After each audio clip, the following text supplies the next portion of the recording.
을 통해서 참소를 물리치는 보혈의 능력, 이와 같은 주제로 말씀을 전하겠습니다.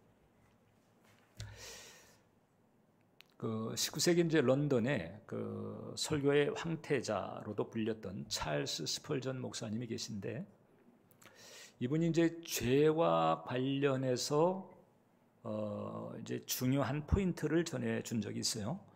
이렇게 얘기했습니다. 당신과 당신의 죄를 분리하지 않고서는 당신과 당신의 하나님은 결코 하나가 될 수 없다. 단 한 가지 죄도 남겨두어서는 안 되고 또 하나도 남김없이 버려야 한다. 이 표현이 상당히 엄한 것 같지만은, 그러나 사실 이 표현 가지고도 부족하다고 볼 수 있습니다. 왜냐하면 그 정도로 의와 성결에 하나님께서는 이 죄를 품거나 용납하지 않기 때문에 그렇습니다. 그래서 이제 이 스펄전의 이 이야기를 좀 저의 버전으로 이렇게 바꾸자면 이렇게 표현할 수가 있어요. 내가 나를 죄와 분리시키지 않으면 내가 하나님과 분리되는 일이 벌어집니다. 그리고 이미 이제 우리가 아담 때서부터 살펴왔던 것처럼 이제 하나님과 분리된 상태에서 오는 후유증을 우리가 이제 저주라고 하죠. 벌써 아담 때서부터는 땅이 저주를 받고 창세기가 그렇게 얘기하고 있어요. 그리고 이제 하나님과 이제 영원히 분리되는 상태, 이게 이제 소위 이제 의학적 사망 이후에 이 죄가 처리되지 않은 영혼들에게 닥쳐지는 현실인데, 영원히 그 분리되는 그 상태를 지옥이라고 말하기도 하고, 영벌 또는 이제 둘째 사망이죠. 첫째 사망은 의학적 죽음이고, 둘째 사망이라고 하는 것은 하나님과의 영원한 분리를 말합니다. 그러니까 죄라고 하는 것이 이 땅에서의 현실에서도 그렇고, 그 다음에 이제 내세에서조차도 엄청난 이런 결과를 가져온다고 하는 거죠. 그래서 죄는 우리가 항상 경계를 해야 되고 주의를 해야 되는 것입니다. 자, 그러면 천국은 어떤 곳일까? 천국은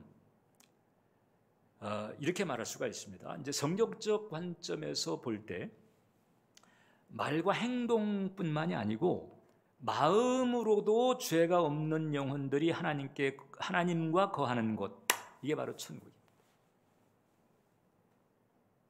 우리가 이제 세상의 그 상식적 기준을 생각하면 뭐 적지 않은 분들이 이제 이런 생각할 수 있습니다. 좀 나처럼 좀 살아보라, 나만큼 살아보라 그래, 이렇게 생각할 수 있죠. 그러나 마음에서조차도 일절 죄를 용납하지 않는 하나님의 그 의의 기준 앞에 비추어 본다면 이 세상에 죄 없는 인간은 하나도 없다, 이렇게 말할 수가 있습니다. 자, 그러니까 의의 레벨로 볼 때 이 세상의 기준은 촛불이라고 한다면 하나님의 의의 기준은 태양과도 같다. 아니, 태양 그 이상이라고 봐야 되겠죠. 적어도 그 차이인 거지. 자, 그렇다면 이제 우리가 하나님께 용납이 되고, 이제 지금 이 세상에서도 마찬가지입니다. 그리고 내세에서 이제 천국에 이르는, 어떻든 금생과 내세에서 하나님과 연합이 되고 하나님께 용납되는 이 길을 가려면 이제 죄를 알고 이제 죄를 멀리 하거나 혹은 처리해야 되거든요. 있는 죄는 처리를 하고 그 다음에 일단 죄를 멀리하는 이 길을 가야 됩니다. 목사님, 그럼 죄라고 하는 게 한마디로 뭘까요? 죄는 하나님의 법에 대한 불순종입니다. 하나님의 법, 하나님 나라의 법인 거죠. 한국에 한국법이 있고 미국에 미국법이 있잖아요. 한국과 미국이나 이런 데서 그 나라의 법을 지키지 않으면 벌금 내든지 쇠고랑을 차든지 이렇게 되잖아요. 근데 이 모든 나라들을 포함한 어마어마한 하나님 나라가 있고 그 하나님 나라의 법이 있는 것입니다. 그 하나님 나라의 법을 우리에게 가르쳐 주고 있는 것이 바로 이제 성경인 것인데, 근데 그 하나님의 법에 대한 불순종, 이게 죄입니다. 그렇다면 이제 이걸 역으로 뒤집었을 때 결국 이 죄라고 하는 것은 마귀에 대한 순종인 거예요. 영적인 세계에서는 중립지대는 없습니다. 하나님 쪽 아니면은 마귀 쪽, 둘 중에 하나입니다. 거기에 비무장지대가 없어요.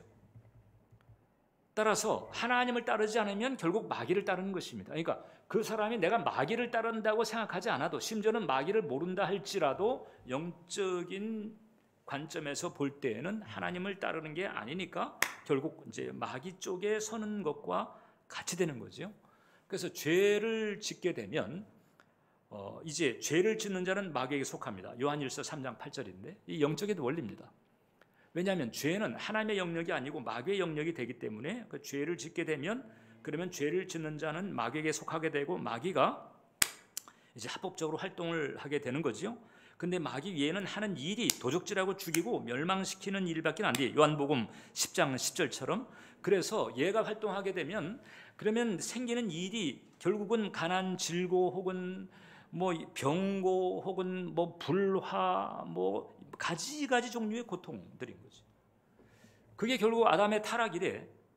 이 세상에 이 고통이 가득한 이유고, 각 사람의 인생에 고통이 닥쳐오는, 그게 많든 적든 강하든 약하든 고통이 다가오는 이유인 거죠. 문제는 뭔고 하니, 이게 이제 사람이 아무리 이게 힘써도 이 죄와 무관할 수가 없다는 거예요. 죄와 무관할 수가 없어요. 왜 그럴까? 태생서부터 죄에 쩔어서 출생하고 그 다음에 성장했기 때문에 그렇습니다. 시편 51편을 보면 내가 죄악 중에서 출생하였으며, 지금 이 얘기하는 사람이 누군가 하니 다윗입니다. 이 다윗이 시편의 절반을 쓴 사람이거든요. 시편의 절반을 쓸 정도로 영성이 탁월했던 다윗조차도 내가 죄악 중에서 출생했다. 그러니까 그 출생한 근본 바탕이 다 죄악판이라고 하는 거죠. 그리고 또 그 다음에 보면 어머니가 죄 중에서 나를 잉태했다 그랬습니다. 자, 그러니까 우리가 이제 출생하고 성장한 바탕 자체가 죄악판이고, 그 다음에 어머니가 죄 중에서 나를 잉태했다는, 이게 이제 죄의 유전인 거죠. 죄의 유전. 보통 이제 이게 깊이 생각하지 않으면 죄의 유전을 이제 이렇게 생각합니다. 죄라고 하는 어떤 문제 덩어리가 있는데, 이 문제 덩어리가 이렇게 부모에게서부터 자녀로 그냥 자동적으로 이렇게 무슨 마치 상속하듯이, 그냥 재산 물려주듯이 죄라고 하는 게 부모에게로부터 그냥 자동적으로 자녀에게 가는 건가? 이게 죄의 유전인가? 무슨 DNA가 뭐 이렇게 무슨 인자를 이렇게 그대로 이어가게 하는 것처럼, 이제 그게 아니고, 신학적으로 이 죄의 유전이라고 하는 것은 이제 이런 식으로 진행이 되는 거죠. 어떻게 되느냐? 그 부모 자체가 그 부모의 부모로부터 이 죄된 사고방식과 죄된 생활방식을 배운 거예요. 그 부모의 부모는 또 그 부모로부터 이렇게 쭉 이어져 와가지고, 그래서 이 아담 때로부터 인간이 하나님과 결별했잖아요. 그러니까 하나님의 법을 몰라요. 하나님의 기준을 몰라요. 진리를 몰라요. 그러니까 진리에서 벗어난 상태, 하나님의 길에서 벗어난 상태가 이미 죄의 상태고, 그 죄의 상태에서 세워진 그런 그 가치 체계들, 그런 교육 체계들, 이런 어떤 상식 체계들, 이 과정에서 하나님 없이 생각하고 하나님 없이 생활하는 이런 죄된 사고방식과 생활방식이 이제 부모로부터 고스란히 자녀에게 전수가 됩니다. 그러니까 아이들은 그걸 보고 배우는 거지. 아이들은 부모의 말로 배우는 게 아니고 부모의 언행을 보고 배우는 거잖아요. 그래서 고스란히 배웁니다. 그리고 학교 가서도 그 학교가 결국은 하나님 모르는 교육을, 하나님 고려하지 않는 교육을 가르치는 거잖아요. 그러니까 가정이 됐든 혹은 사회가 됐든 결국 이 죄된 사고방식과 죄된 이런 생활방식이 고스란히 계속해서 자녀 세대로 흘러가면서 그렇게 그런 상황에서 태어나고, 그게 이제 죄 중에 출생한 거예요. 그 다음에 그 상황에서 이제 교육을 받고 양육을 받으니까 그러니까는 그 자녀들도 역시 이제 죄에 쩔은 사고방식, 생활방식을 가지게 되는 거죠. 이게 바로 죄의 유전. 자, 그러니까 태생서부터 이렇게 되니까 그러니까 너무 뿌리가 깊어가지고 이제 나중에 하나님을 알게 됐어도 하나님의 그 기준에 비추어 봤을 때 뭐 예를 들어서 이제 십계명에 뭐 간음하지 말라, 거짓말하지 말라, 뭐 무슨 살인하지 말라 이런 굵직굵직한 것은 어떻게 좀 뭐 안 저지르고 이렇게 갑니다만은 그거 말고 그 아주 디테일한 그 하나님의 그 법들 있잖아요. 거기에서는 그냥 그 법에 무지한 채 그 법을 어기면서 결국은 말로 혹은 행동으로 그다음에 마음으로 무수한 범죄를 피할 수가 없는 거죠. 근데 그나마 하나님을 알면 그래도 회개라도 하려고 하는데 하나님을 모르면 회개도 안 하는 거잖아요. 회개도 없이 계속해서 날이 갈수록 그 하나님의 그 법을 지키지 않은 소위 그 불법 내지는 그 탈법을 계속 쌓아나가는 거잖아요. 이게 참 문제인 거죠. 그래서 사람이 스스로 의지와 노력 가지고 이런 상태를 뒤집을 수가 없습니다. 그래서 보통 이제 죄장아치라고 하는 단어가 여기서 나오는 거거든요. 근본 죄장아치. 거의 죄성이라고 하는 게 제2의 천성입니다. 이것은 매너를 떠난 문제예요. 하나님의 의의 기준에 비춰 봤을 때 그런 거죠. 그래서 이제 하나님께서 첫 번째 이 보혈의 대속이라고 하는 은총을 우리에게 주시는 거예요. 너무 뿌리가 깊어서 인간 스스로는 이것을 어떻게 뒤집을 수가 없어요. 울어도 안 되고 힘써도 할 수가 없는 부분입니다. 그래서 하나님께서 그 인간의 죄와 그 죄짐을 대신 걸머져서 그래서 그것을 처리를 해주시고 그 다음에 그 하나님의 그 배려를 믿고 따르는 자들에게 그 배려가 임할 수 있도록 해서 죄의 문제를 처리받고 그게 이제 대속의 은혜인 거거든요. 대신 죄를 처리한 그 은혜죠. 바로 예수님께서 십자가에 달려서 우리에게 열어주신 그 은총인데 그 대속의 은총을 받은 그 영혼들 이미 이제 죄가 처리가 된 거잖아요. 예수님의 대속의 은혜로. 그래서 죄 사함 받고 하나님과 관계가 되게 되고 이 땅에서는 하나님의 사랑과 보호를 받고 죽은 다음에는 천국 가는 이런 길을 주님께서 열어주신 거죠. 그러니까 예수님의 십자가의 대속의 은혜 아니고서는 인간은 근원적인 자유나 평안을 얻을 수 있는 길이 없다. 이건 돈 가지고 될 수 있는 게 아니고요. 무슨 교육이나 사상이나 철학이나 이런 거 가지고 될 수가 없는 거죠. 이 죄의 문제는 이것은 예수님의 십자가의 대속의 은총이 아니면 해결받을 수 없는 거죠.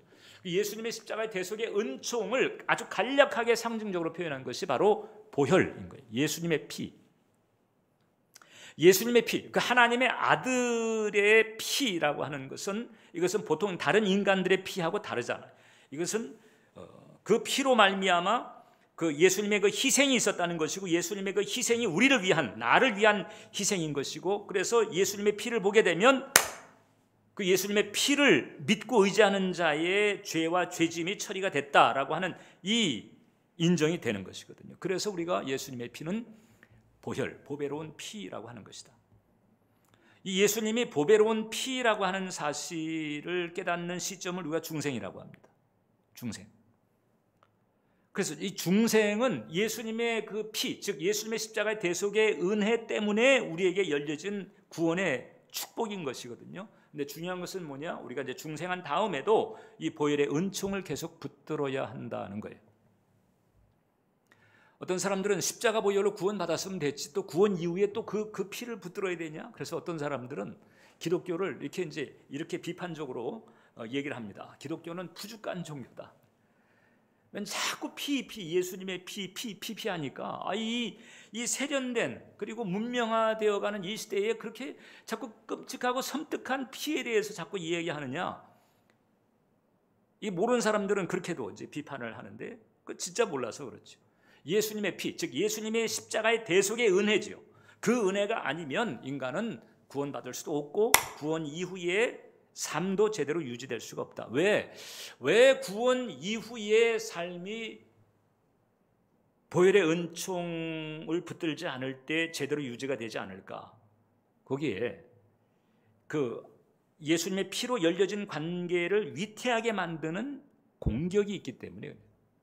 공격이 어떤 공격이냐? 마귀의 참소입니다. 마귀가 참소를 합니다.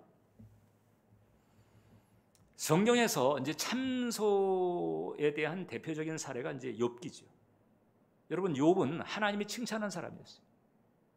그러니까 성경에서 욥처럼 하나님께 칭찬을 중복해서 받은 사람이 없습니다. 뭐 다윗이 내 마음에 합한 자라고 하셨고, 아브라함을 향해서는 그의 믿음을 의로 여기고 나의 벗이다, 이런 이제 좋은 표현들이 여럿 있지만은, 그러나 욥기 1장 1절을 보면 우스당이 욥이라 이름하는 사람이 있었는데 그 사람은 순전하고 정직하여 하나님을 경외하며 악에서 떠났다. 순전하고 정직하고 하나님을 경외하고 악에서 떠나, 아주 확실하게 하나님께서 지금 개런티하고 있는 그런 사람.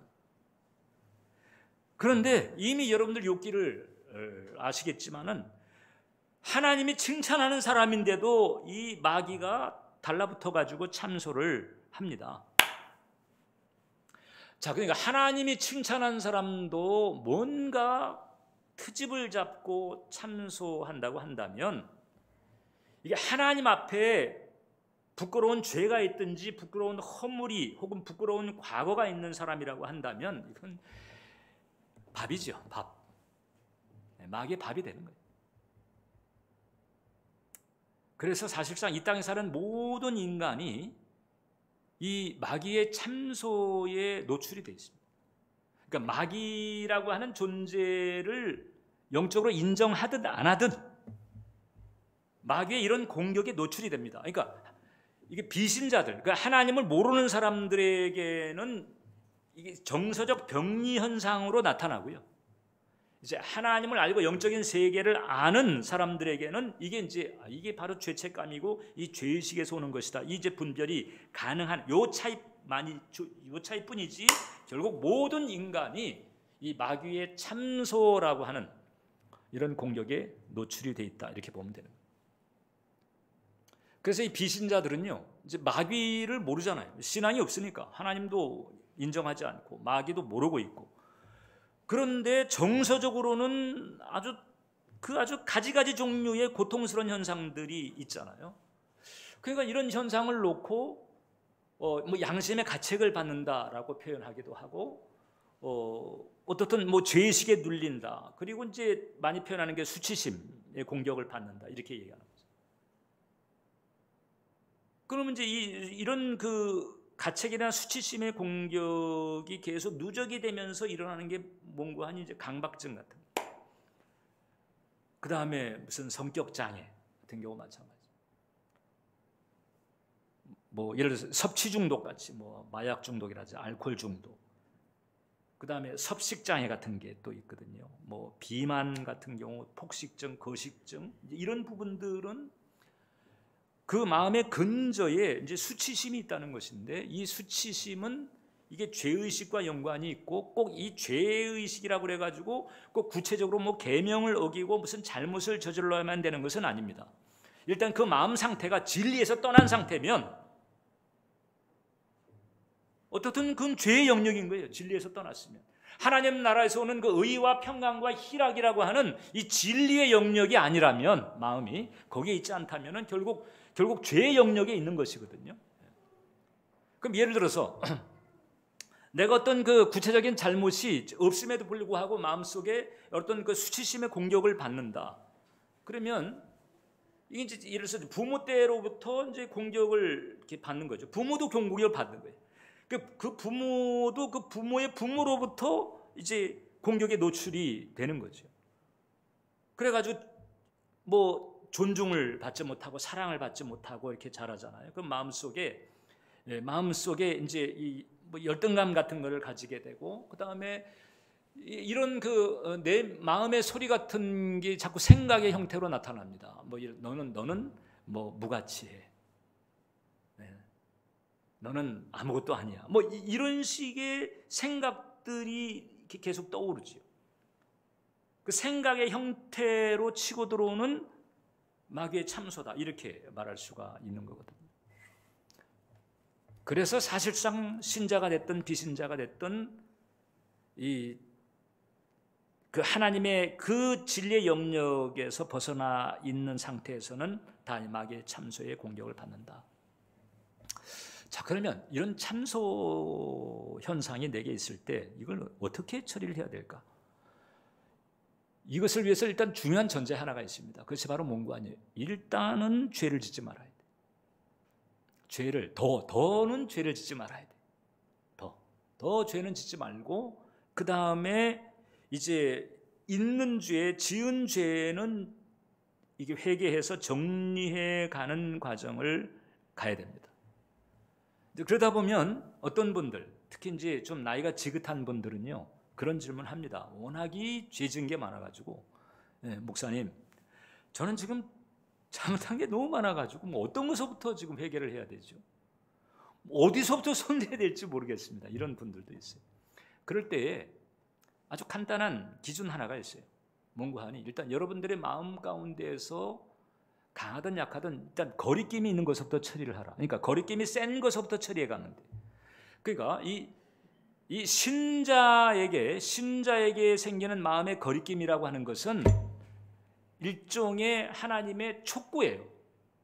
너 이런 문제가 있으니까 이런 문제를 정리하고 처리해라. 이런 하나님의 촉구인 거죠. 그래서 이 거리낌이 있는 것서부터, 즉 또 거리낌이 있는데 거리낌이 센 것서부터 이제 주님 앞에 회개하고, 그 다음에 자백하고, 혹은 토설을 하고, 이렇게 정리해 나가는 과정이 필요한 거예요. 이것을 일단 해 나가야 되는 거죠. 이렇게 하면서 두 번째, 우리는 이 마귀의 음성을 거부해야 된다. 자, 다시 얘기하지만 이게 이제 믿지 않는 사람들의 내면에 나타나는 그 정서적 병리 현상도 결국은 근원에는 마귀의 참소가 작용하고 있는 거거든요. 그래서 이게 신자처럼 마귀의 존재를 인정하든 비신자처럼 마귀의 존재에 대해서 모르든 간에 어떻든 이게 마귀의 참소를 받는 상태에서 그 내면의 소리들이 있습니다. 마귀의 참소가 가지고 있는 일관된 주제인데, 마귀의 참소는 이런 주제를 가지고 있어요. 너는 저주받을 존재고 벌받아 마땅한 존재다, 이렇게 참소해요. 그리고 이 마귀의 참소에 우리가 쉽게 휘둘리는 이유가 뭔가 하니, 그게 팩트에 근거하기 때문에 그래요. 팩트에. 언제적에? 10년 전에, 5년 전에 너 이런 적이 있지, 너 이런 마음 품은 적이 있지. 그 팩트를 가지고 대드는 거예요. 그리고 얘는 또 밤낮 그 일만 하네. 밤낮 하는 일이. 요한계시록 12장을 보면 내가 또 들으니 하늘에 큰 음성이 있어 이르되 이제 우리 하나님의 구원과 능력과 나라와 또 그의 그리스도의 권세가 나타났으니 우리 형제들을 참소하던 자 곧 우리 하나님 앞에서 밤낮 참소하던 자. 얘는 이게 주전권입니다. 끊임없이 물고 뜯어요. 팩트를 가지고 너 이런 마음 품은 적 있잖아. 너 그따위 마음을 품으면서 네가 무슨 너 이런 적 있잖아. 그 사람들이 알아봐. 너 보고 뭐라고 하겠어? 이걸 가지고 계속 파고들어서 흔들어 댑니다. 그리고 누구든지 하나님 앞에서 들추어내기 부끄러운 점이 없는 사람이 어디 있어요? 그러니까는 그냥 당할 장사가 없는 거예요. 이래가지고 이 마귀의 참소가 일단 작동하기 시작하면 이 마귀의 참소는 또 죄의식을 가중시키고, 죄의식이 가중되면 그 다음에 이제 위축되게 되고, 위축되게 되면 그 다음엔 자기가 가지고 있는 달란트, 가능성 다 그냥 포기를 합니다. 그리고 사명을 잠재우고 무기력하게 살아가게 만들고 기죽게 만들고 이렇게 되는 거예요. 마귀가 이렇게 참소하면서 얼마나 재미를 봐왔는지 몰라요. 참 이럴 때 어떻게 하자고 그랬죠? 마귀의 음성을 거부하라는 거예요. 참소하는 마귀의 음성을 거부하라는 거예요. 마귀가 이렇게 참소를 해대고 들어올 때, 그때 저는 늘 생각하는 게 뭐 여러 가지 대체 사고를 해야 되거든요. 대체 사고를 대체 사고 중에 제가 잘 애용하는 레파토리가 바로 이제 마틴 루터 방식. 마틴 루터가 어떤 사람이 종교개혁자잖아요. 이 행위 구원을 강조하는 로마 카톨릭 시대에 그냥 홀홀단신으로 그 카톨릭에 맞서가지고 오직 믿음으로, 오직 예수를 믿음으로 죄사함 받고 구원 얻는다. 이 이신칭의의 이 도를 가지고 종교 개혁에 나선 사람입니다. 그러니까 어느 누구보다도 예수 그리스도의 십자가의 대속의 은혜에 대해서 아주 강력한 확신을 가지고 있는 사람이잖아요. 그 확신 하나 가지고 로마 카톨릭에 맞짱을 떴으니까. 이제 그런 이 마틴 루터가 종교개혁을 시도하면서 아주 중요한 일을 하나 하게 됩니다. 그것이 바로 뭔가 성경을 번역하는 일. 성경을 일상적인 독일어로 번역하는 일. 왜 그때 그 번역이 대단히 중요한 일이었느냐? 마틴 루터가 번역을 시도하기 이전에 그때 적어도 1500년경까지 교회는요 전부 성경이 라틴어로 되어 있어요. 라틴어. 그리고 라틴어는 일반 대중은 배우지도 못했습니다. 대부분 사제들, 카톨릭 사제들, 그 다음에 왕실 혹은 귀족들 이런 사람들만 라틴어를 배웠지 일반 대중들은 라틴어를 몰랐어요. 그러니까 성경이 라틴어로 되어 있으니까 일반 대중은 성경에 뭐라고 적혀 있는지 모르는 거예요. 그러니까는 사제들이 뭐라고 하게 되면은 그게 그런가 보다. 근데 그 카톨릭 사제들은 또 술을 또 마시는 게 허용이 되잖아요.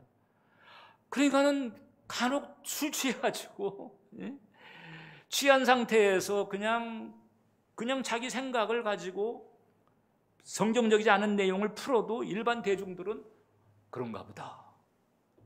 그래가지고 마틴 루터가 이 진리를 몰라서 그렇다 이렇게 해가지고 일상 독일어로 이제 성경을 번역하는 일을 합니다. 이게 이제 대단히 중요한 전환점이 되는 거예요. 마틴 루터 이전에는요, 예를 들어서 이제 그 라틴어 성경을 일상 영어로 번역하려고 해도 로마 카톨릭에서 그냥 불태워 죽이고 그랬어요. 위클립 같은 경우가 마찬가지. 마틴 루터가 목숨을 걸고 지금 이 일을 합니다. 이 일을 하는데 이 마귀가 이거 가만뒀다간 큰일 나겠거든. 그러니까 이제 어떻든 저 일을 막아야 되는데 어떻게 막느냐? 지금 로마 카톨릭 세력도 무서워하지 않고 맞짱을 떤 저 마틴 루터를 어떻게 뒤흔들지? 그때 마귀가 채택한 방법이 참소리. 그러니까 지금 마틴 루터에게 시비를 걸고 들어가는 거죠. 내가 네 과거를 알고, 네가 지난 여름에 내가 뭐 했는지 내가 모르는 줄 아냐? 이러면서 그 팩트를 가지고 5년 전, 10년 전, 15년 전 그 팩트를 가지고 파고들면서 이따오 마음을 가지거나 이따오 일을 했던 네가 무슨 뭐 개혁을 해 속아 웃을 일이다. 이러면서 이제 참소를 해 들어간 거예요. 그러니까 하나같이 다 팩트에 근거한 거거든요. 이게 이제 마귀의 참소가 무서운 게 그거예요. 팩트를 가지고 덤벼드니까 그러니까 그냥 쩔쩔매는 거죠. 그래가지고 심한 정죄감에 시달렸다는 거잖아요. 그래야지 기가 죽어서 그래 나 같은 놈이 무슨 주님 일을 하겠다고 나서나 이래가지고는 그냥 다 치우자 이런 데까지 내려갔다는 거잖아요. 그런데 성령께서 그때 정신 차려라. 너 예수님이 널 위해서 뭐 했는지 그거 다시 좀 깨닫고 각성해라. 이래가지고 그 예수님의 십자가의 대속의 은총을 일깨워주면서 마틴 루터 아차 내가 또 속을 뻔했네. 이래가지고 그 시비를 거는 마귀를 향해가지고 그랬다는 거죠. 그래 내가 죄인인 건 맞다. 네가 말한 것처럼 내가 그런 마음도 품었고 저런 짓도 했고 맞는데 근데 그 모든 죄를 예수님께서 십자가에서 피 흘려주심으로 말미암아 청산해 주셨다. 왜 어쩔래? 딱 이러면서 옆에 있는 잉크병을 들어가지고 마귀 쪽에 해서 집어 던졌다는 거죠. 그래가지고 저 옆에 보면 책상 옆에 보면 벽이 이렇게 헐어진 데가 있잖아요. 거기에 잉크병이 던져져 가지고 잉크병이 묻었다는 데거든요. 그건 나중에 그 마틴 루터의 추종자들이 마틴 루터의 이 간증을 듣고서 이 추종자들도 보니까 적지 않이 참소에 시달리는 사람들이야. 그런데 이 마틴 루터의 간증을 딱 듣더니 옳거니 나도 그래야 되겠네. 이래가지고는 마틴 루터가 지금 저희가 바르트부르크 성이라고 하는 데인데 저기서 이제 1년 있다가 다른 데로 옮겨갔거든요. 그러니까 마틴 루터가 옮겨간 뒤에 그 추종자들이 이 성을 찾아와가지고 잉크가 묻은 벽의 타일을 뜯어갔다는 거예요. 왜 그랬을까요? 네, 마틴 루터처럼 나도 예수님의 보혈로 물리치리라. 그래가지고 저 벽이 이렇게 다 뜯어졌다는 거거든요. 자, 그래서 마귀가 이렇게 참소로 대들을 때, 자, 이게 구체적인 죄에 대한 기억을 가지고 덤벼들 때도 있습니다. 그러나 꼭 그것만이 아니라고 그랬죠. 이게 뭐 부모 때로부터 그 부모는 또 부모의 희생자예요. 또 그 부모의 부모는 그 부모의 부모의 부모의 또 희생자예요. 이래가지고 그 부정적인 어떤 그런 이 수치심을 가지게 하는 일들이 결국 마음을 하나님의 그 의와 평강과 희락의 그 그늘에서 벗어나게 만들면서 계속 역시 결국 간접적 마귀 참수에 시달리게 하는 이런 상태, 이런 것들도 우리가 주의를 하면서 이제 우리는 십자가에 달리신 주님의 음성을 들어야 된다. 내가 너희 죄를 청산했다. 내가 너희 모든 죄짐을 내가 걸머줬어. 그리고 내가 그것 때문에 죽임당했고 내가 그 피를 흘렸다. 오늘 성경 본문에 있는 것처럼 우리가 구원받은 것은 흠없고 점없는 그리스도의 어린 양의 피로 말미암은 것이다. 그래서 이 예수님의 보배로운 피를 붙들고 그 피에 담겨있는 주님의 음성을 듣는 쪽으로 마음의 귀를 돌려야 되고 그 다음에 그 주님께로 마음의 시선을 돌려야 된다라고 하는 거죠. 만약 여러분들이 그렇게 하지 않으면 마귀의 참소가 들어올 때마다 강하든 약하든 참소의 희생제물이 되고 맙니다. 강한 경우에는 막 그것 때문에 그냥 정신 못 차리고 그냥 막 정신질환에 걸릴 정도까지 가게 되는 경우도 많고 자살하는 경우도 있어요. 그 다음에 그게 아니면은 최소한의 이런 그 우울감의 상태, 우울감의 상태도 여러분 결국 마귀의 간접 참소에 말려있는 상태거든요. 어떻든 의와 평강과 희락이 아니면 지금 믿음의 상태가 아닌 거거든요. 이런 부분을 우리가 분별하면서 우리가 믿음의 길을 가야 되겠다. 그리고 또 한 가지는 여러분들 잊지 말아야 될 것은 이 마귀의 참소를 우리가 카운터해야 될 뿐만 아니라 이게 우리가 마귀 닮은 일을 하지 말아야 된다는 거잖아요. 마귀 하는 일이 참소잖아요. 남을 참소하는 일도 하지 말아야 되는 거예요. 주님은 용서하고 마귀는 참소합니다. 그러니까 누군가를 정죄하거나 참소하는 이런 마음을 가졌다든지 이런 말을 한다든지 이것은 주님을 닮은 게 아니고 결국 마귀를 닮은 거거든요. 그러니까 마귀의 참소를 내가 카운터할 뿐만 아니라 마귀를 닮은 꼴도 내게는 있지 않도록 주의를 해야 될 필요가 있다. 그리고 마지막으로 우리는 이 보혈의 속죄 능력이 충분하다라고 하는 사실을 우리는 기억해야 됩니다. 제가 예전에 있던 교회에서 이제 그 수련회를 갔는데 그 수련회 이제 휴식 시간에 그 성도들이 모여가지고 그 청장년이 모여가지고 논쟁이 벌어진 거예요. 그 한참 시끌벅적하길래 제가 이제 지나가는데 그 성도님들, 목사님 마침 잘 오셨습니다. 여기 좀 앉아보세요. 이래가지고 이제 저한테 유권 해석을 의뢰하는 거예요. 뭐에 대한 논쟁이 있는 거 아니? 이제 보혈의 그 속죄의 효력에 대한 논쟁.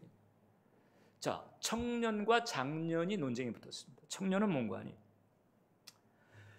청년은 일단 우리가 죄가 있어도 주님 앞에 그 죄를 자백하면 그리고 예수님의 보혈의 그 공로를 의지하면 예수님의 그 보혈의 공로로 죄사함 받고 그 다음에 그 자백한 죄는 이제 끝났다. 하나님 더 이상 문제 삼지 않는다. 그러니까 그 죄를 더 이상 붙잡고 끌탕을 할 게 없다. 이제 이렇게 청년은 얘기합니다. 그런데 그 이제 그 논쟁 상대가 누군가니 장년. 이 장년들은요 나이 먹은 만큼 좀 여러 가지 이제 문제의 소지가 많아. 문제 소지. 그러니까 이 장년 성도는 뭔고 하니? 근데 나는 회개 기도를 그렇게 했는데도 또 마음속에 끊임없이 이 정죄감, 죄의식이 계속 떠오른다는 거예요. 그래서 나는 그때마다 그걸 또 놓고 회개를 한다. 나는 그때마다 그렇게 회개를 하지 않으면 내 마음이 편치 않다. 그러니까 그냥 나는 내 마음 편할래니까 그래서 나는 내비둬라. 그러니까 이제 그 같이 있던 성도들이 이게 또 어느 쪽을 따라가야 될지 이게 궁금하니까 이제 지나가던 저를 붙잡고 얘기합니다. 여러분, 뭐가 답일까요? 미가서 7장이 이제 답을 주죠. 주와 같은 신이 어디 있으리까? 주께서는 죄악을 사유하시며 그 기업에 남은 자의 허물을 넘기시며 인애를 기뻐하심으로 노를 항상 품지 아니하시나이다. 다시 우리를 긍휼히 여기셔서 우리의 죄악을 발로 밟으시고 우리의 모든 죄를 깊은 바다에 던지신다. 우리 모든 죄를 깊은 바다에 하나님께서 회개하는 자에게 이런 은혜를 주시는 것은 뭔가 아니 회개한 죄. 이것은 더 이상 문제 삼지 않겠다. 당신도 기억하지 않겠다는 거예요. 다시 들추지 않겠다는 거예요. 끝났다는 거죠. 일사부재의인 거예요. 이게 바로 이제 그 보혈의 속죄의 능력인 것이거든요. 그래서 예수님의 보혈은 어떤 종류의 죄도, 어떤 성격의 죄도, 그리고 뭐 얼마만큼 저질렀든지 어떻든 그 모든 죄를 깨끗하게 용서받게 하는 능력이 있는 줄 믿으시길 바랍니다. 그래서 이 보혈의 은총을 믿고 주님 앞에 애통한 마음으로 진지하게 회개했다면 그 죄는 끝난 거예요. 하나님 더 이상 문제 삼지 않아요. 근데 그 장년 성도는 10년 전에 지은 그 죄를 놓고 10년 전에 그 죄 지은 다음에 바로 회개했다는 거예요. 그런데 9년 전에도 여전히 교회에 오면 그 죄를 놓고 또 하나님, 제가 작년에 이 죄를 졌는데 작년에 지은 이 죄 용서해 주세요. 그리고 또 8년 전에는 또 교회 와가지고 주님 2년 전에 10월 달에 지은 그 죄 용서해 주세요. 예수님의 보혈로 씻어주세요. 3년이 지났는데 또 3년 전에 그 지은 죄, 계속 그 죄를 붙잡고 안 놔. 이것은 불신앙이죠. 불신앙. 보혈의 능력에 대한 불신앙입니다. 진지하게 애통한 마음을 가지고 회개하지 않았다면 그 죄는 여전히 있을 거예요. 그러니까 죄를 처리하는 방법이 두 가지입니다. 하나는 회개하는 것, 또 하나는 대가를 치르는 거예요. 근데 회개하면 그럼 죄가 처리가 되는 거죠. 그럼 더 이상 주님도 문제 삼지 않습니다. 근데 이분은 참소의 파워에 시달리고 있는 거예요. 계속해서 예수님의 그 보혈의 은총은 지식으로만 있어. 지식이나 교리로만 있지 정말 신뢰하는 마음으로 그것을 붙들고 있는 게 아니에요. 그리고 진짜로 영향을 받고 있는 것은 마귀의 참소예요. 그 죄에 대한 기억을 가지고 계속해서 매 주마다, 매 달마다, 매 년마다 찾아와 가지고 공격을 하는 마귀의 참소에 그냥 휘청하고 있는 거거든요. 그는 불신앙인 거죠. 중생했는데 그 보혈의 능력에 대해서는 사실상 불신앙인 거예요. 요한복음 요한일서 1장 7절을 보면 저가 빛 가운데 계신 것 같이 우리도 빛 가운데 행하면 우리가 서로 사귐이. 빛 가운데 행한다라고 하는 것은 모든 걸 다 드러내는 거예요.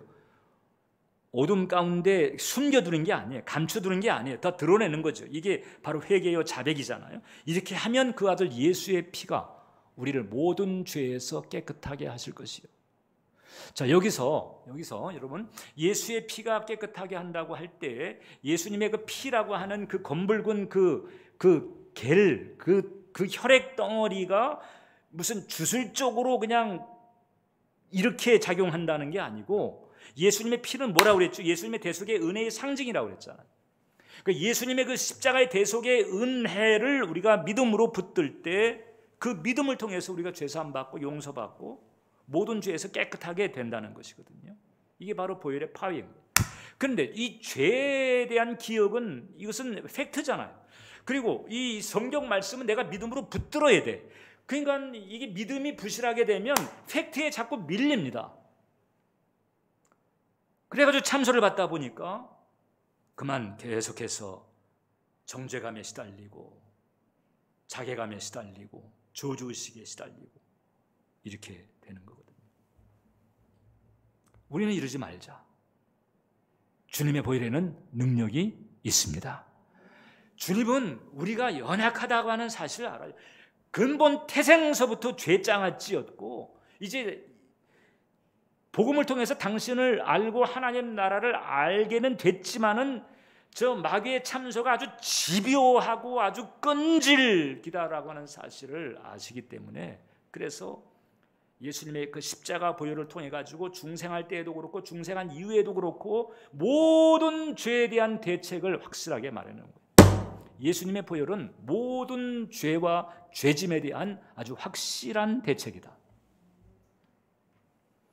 십자가 단단히 붙잡고 예수님의 보혈의 공로 단단히 붙잡게 되면 우리는 그 보혈 아래에서 얼마든지 근원적인 자유와 평안을 회복하고 누릴 수 있는 줄 믿으시길 바랍니다. 자, 그러니까 이 신앙인의 불신앙 여기에 빠지지 마세요. 보혈의 그 능력, 예수님의 피, 십자가의 대속의 은혜를 그냥 지식으로만 교리로만 알게 되면 아무런 힘이 없습니다. 이것을 내가 계속 믿음으로 붙들고 믿음으로 시인하고 입술로 선포하고 찬양하고 감사하고 내 마음의 시선을 거기에 두고 내 마음의 귀를 거기에 둬야 되는 거죠. 계속 또 오늘 이 예배 이후에도 여러분들 집에 가면서 또 순간 과거의 어떤 팩트를 가지고 파고들면서 너 이렇게 또 공격해 들어올 수 있어요. 그때 맞아, 나는 그런 존재야, 이렇게 또 말리지 말고 마음의 시선을 주님께 두고 마음의 길을 보혈에 두는, 내가 너의 죄를 다 청산했다, 할렐루야, 이렇게 믿음으로 붙들면서 나아가게 되시기를 주님의 이름으로 축원합니다. 그러면서 우리가 주님과 동행하면서 주님의 능력 가운데 살아가게 되는 것입니다. 기도하겠습니다. 자비로우신 하나님, 예수님의 십자가의 보혈을 통해서 이렇듯 죄사함 받고 하나님의 의를 덧입을 뿐만 아니라 이제 보혈에 대한 확신을 가지고 자유와 평안 가운데 살 수 있도록 이끌어 주심을 감사합니다. 이제 우리 예배자 한 영혼 한 영혼 붙들어 주셔서 예수님의 그 보배로운 피의 공로 단단히 붙들고 참소의 능력을 제끼면서 또 참소하는 마귀를 제끼면서 이 영적 싸움에 승리하게 도와주옵소서. 예수님 이름으로 기도합니다.